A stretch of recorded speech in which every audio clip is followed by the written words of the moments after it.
भारतानं world cup जिंकलेल्या काही खास आठवणीही, काही खास क्षण जे नेहमीच क्रिकेट रसिकांच्या मनावरती राज्य करतात, बघूयात।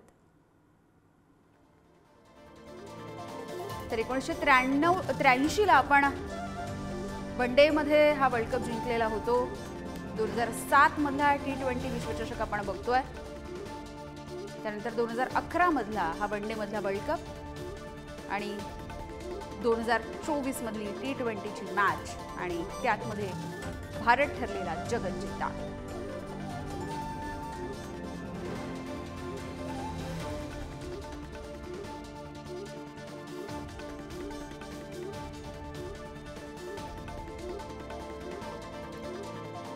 त्यामुळे पुन्हा एकदा भारतानं T20 विश्वचषकावरती आपलं नाव कोरलेलं आहे। 1983 आणि 2011 मध्ये आपण वनडे विश्वचषक जिंकलेला होता।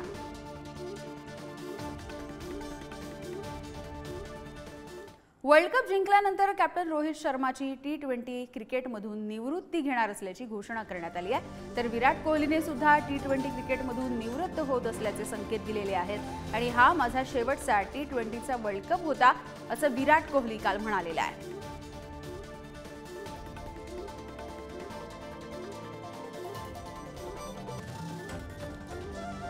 तर कालची मॅच ही एकीकडे सगळ्यांसाठी आनंदाचा आणि अविश्वसनीय मॅच ही एक अभिमानाचा क्षण होती, मात्र त्याच वेळेला रोहित शर्मा आणि विराट कोहली या दोघांनी सुद्धा निवृत्तीची घोषणा केलेली आहे।